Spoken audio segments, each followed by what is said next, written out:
time in high school, I think most of us do our best to remember the people, places, and moments that have made it so meaningful. After all, where would we be without the friends who have supported us? Who would we have become without our football Friday nights, or the school dances we all stand around awkwardly at? I get it, I really do. I just think there's something that deserves much more appreciation. When I think back to third grade, and there's not much I remember from third grade, there's one thing that instantly comes to mind. Let me set the scene. It was silent reading time, and kids were strewn about the classroom, just having settled down after the mad rush to grab the few worn copies of the Magic Treehouse books. I can still recall walking to one of the comfy chairs in the corner with a satisfied smile on my face.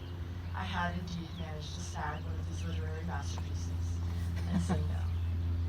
For a moment, pure bliss. The next moment, absolute terror. A little tickle on my knee had torn my attention away from my book, and the next thing I knew, I was staring eye to eye with a stink bug. Naturally, I screamed and smacked it as far away as I could. My teacher barely flinched, but all my classmates were instantly on their feet, wriggling their way into the circle to catch a glimpse of the creature. Our interactions with bugs from here on out stayed constant.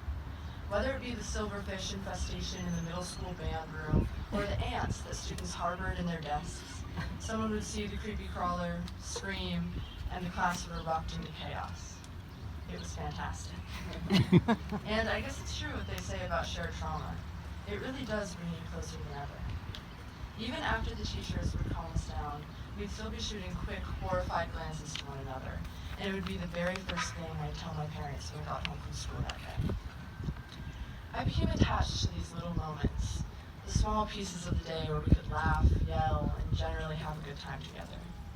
As I neared high school, I was worried that this would disappear. What if our little bug community was restricted to the elementary and middle schools? I could not be happier to report that I'd never been more wrong in my life. In fact, our high school was absolutely teeming with not only insect life, but so much more. As we made our way through high school, we simultaneously made our way through the animal kingdom. The theater kids still speak in hushed tones about the time someone found a mouse while trying on shoes in the prop room. No AP physics student could forget the time Mr. Whelan caught a bird in their classroom with his bare hands. Last, but certainly not least, the squirrel that ran around in the ceiling at the end of our sophomore year will always have a place in our hearts. This was our high school experience for a good 2 years. Then it all stopped. Sent home under the poor disguise of an extra long spring break, we left in high spirits, not knowing that we wouldn't see our little insect friends for a very long time. Instead, we'd have to make do with the occasional spider or beetle, not to mention being the only one to have experienced it. Moving into the newly built middle school didn't help anything.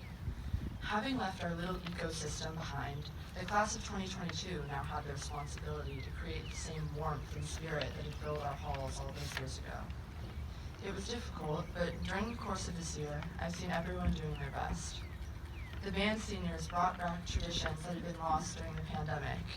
The student section was returned to its former glory, and hey, the soccer team won states. We've pulled through and managed to manufacture the moments that used to come naturally. It's not necessarily ideal, but having this responsibility actually helped us to connect with one another. Whether we're running around Grandview in bathing suits and spraying each other with water, or even laughing together at a poorly executed senior skip day message accidentally sent to the vice principal, we've had funny, scary, and altogether real moments that have strengthened our bond more than I thought possible.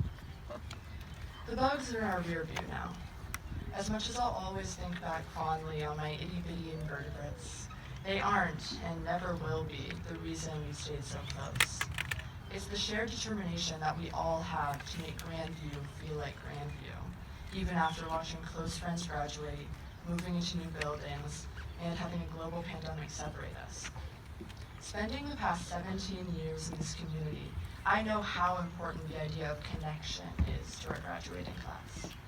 It's something we've continued to fight for, even during our hardest moments. So yeah, the cockroaches might have given us a head start, but if I know the class of 2022, and I do, I know that we're going to take that head start, along with everything else we've learned, and move on with it. Because in the end, it's not about what we've done, but what we'll continue to do, beginning here and stretching far into the future. Thank you.